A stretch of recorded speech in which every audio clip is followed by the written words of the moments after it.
अस्सलाम वालेकुम वीवर्स, क्या हाल चाल है। उम्मीद करती हूँ सब खैरियत से होंगे। दुआ करती हूँ कि अल्लाह ताला आप सबको अपने हिफ्ज़ो अमान में रखे। प्यारे प्यारे वीवर्स, आप देख सकते हैं कि आज मैंने मकई की रोटी बनाई है और उसको भी मैंने बगैर आटा गूंदे बनाया है और ये बहुत ही मज़े की बनी है और बहुत ही आसानी से बनी। आपने मुझे कमेंट्स में ज़रूर बताना है कि ये वीडियो आपको कैसी लगी। तो आइए स्टार्ट करते हैं। बिस्मिल्लाहिर्रहमानिर्रहीम। सबसे पहले हमने एक बाउल में 7 से 8 हरी मिर्चें डाल देनी है और साथ ही इसमें नमक और सूखा धनिया, पिसी हुई लाल मिर्च ऐड कर देनी है और इसमें एक जाएगा दरमियाने साइज़ का प्याज जो कि फाइन चॉप कर लेना है और इसमें 1 पाव आटा जाएगा जो कि 250 ग्राम है और इसको अच्छे से कर लेना है मिक्स करने के बाद इसमें हमने पानी डाल देना है। पानी नॉर्मल वाला डालना है और इसको अच्छे से बीट करने के बाद इसमें जो अगली चीज़ जाएगी वो है 1 अदद अंडा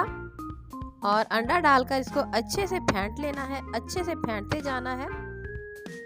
मेरी नए आने वाले व्यूवर से गुजारिश है कि प्लीज़ मेरे चैनल को लाइक करें, सब्सक्राइब करें, अच्छे अच्छे कमेंट्स करें, फ्रेंड्स और फैमिली में शेयर करें और बेल को प्रेस करना ना भूलें ताकि मेरी आने वाली हर नई वीडियो का नोटिफिकेशन सबसे पहले आपको ही मिल सके। और मेरे पुराने व्यूवर्स का बहुत बहुत शुक्रिया जो मेरी वीडियो को वॉच करते हैं, लाइक करते हैं, कमेंट्स करते हैं। लीजिए, हमारा बैटर जो है बिल्कुल रेडी हो चुका है। अब हमने एक पैन में थोड़ा सा ऑयल डाल लेना है, घी डाल लेना है। आप चाहे तो इसमें ऑयल भी डाल सकते हैं और आप बैटर देख सकते हैं कि इसकी क्या कंडीशन है।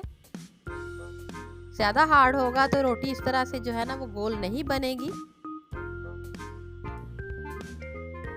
और इसको नॉर्मल फ्लेम पे हमने पकाना है और इसको पलटने के लिए 2 चम्मच जो है ना वो आपने यूज़ करने हैं। 1 चम्मच से ये टूट भी सकती है और इसको घी लगाकर दोनों तरफ से गोल्डन ब्राउन होने तक पका लेना है।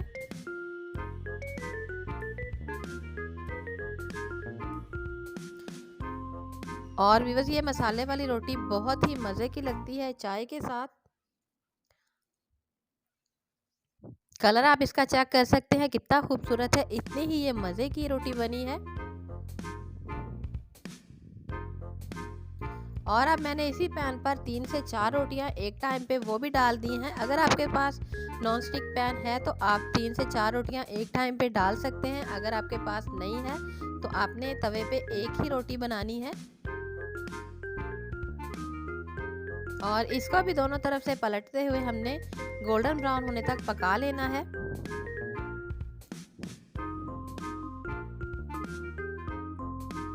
फ्लेम को आपने नॉर्मल पे रखना है। ज़्यादा हाई फ्लेम पे ये जल भी सकती है। आप देख सकते हैं कितनी मज़े की रोटी बिल्कुल रेडी हो चुकी है। और दूसरी तरफ जो दूसरी रोटियां मैंने बनाई थी वो भी मैं आपके साथ शेयर करती हूँ। वो भी बहुत ही मज़े की और बहुत ही प्यारी सी बनी है।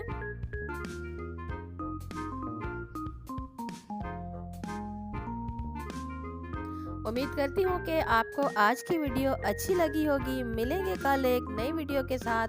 तब तक के लिए अल्लाह हाफिज़।